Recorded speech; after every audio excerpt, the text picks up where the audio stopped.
បាទសូមគោរពជម្រាបសួរដល់បងប្អូនទាំងអស់ជាទីគោរពរាប់អានបាទនៅពេលនេះខ្ញុំនឹងបង្ហាញនៅបច្ចេកទេសខ្លះនៅក្នុងការភ្ជាប់បាទ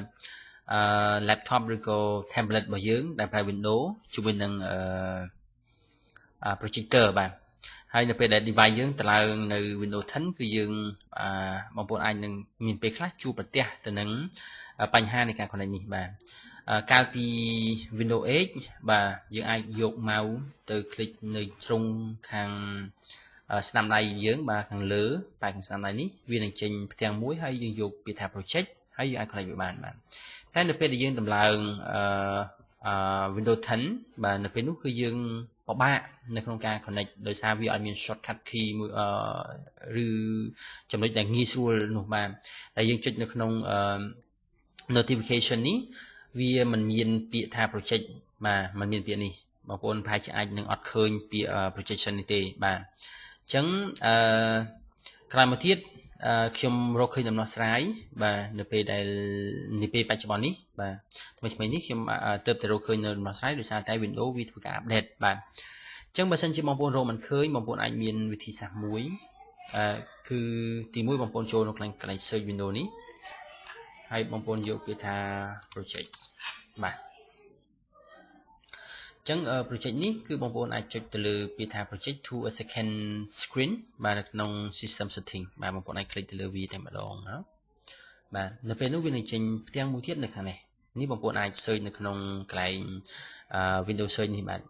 ហើយយើងអាច set មក duplicate ឬក៏ extend ឬក៏ second screen only អញ្ចឹងទៅបាទ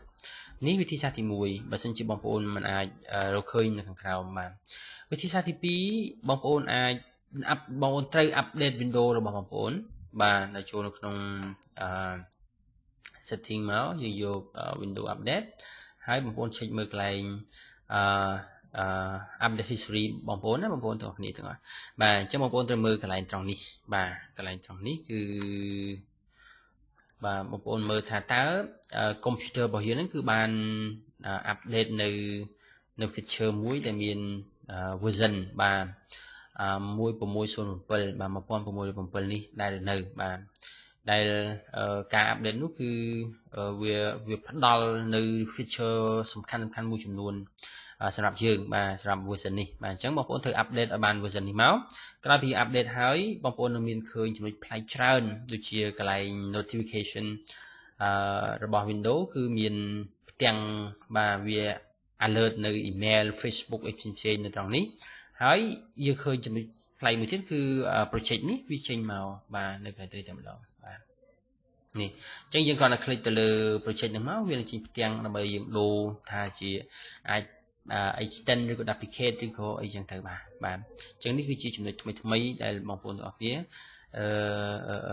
ត្រូវដឹងបើសិនជាកន្លងមកមានបញ្ហានៅពេលដែលយើងភ្ជាប់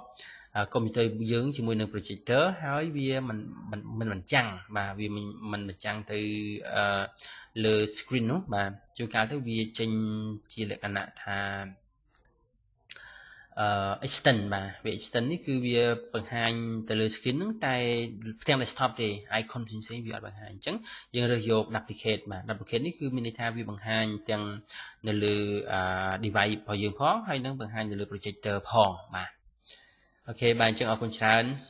សម្រាប់បងប្អូនដែលបានទស្សនានៅវីដេអូនេះហើយខ្ញុំសង្ឃឹមថាវាអាចជាចំណុចមួយដើម្បីដោះស្រាយបញ្ហាសម្រាប់បងប្អូនផងដែរបាទអញ្ចឹងសូមអរគុណសូមជម្រាប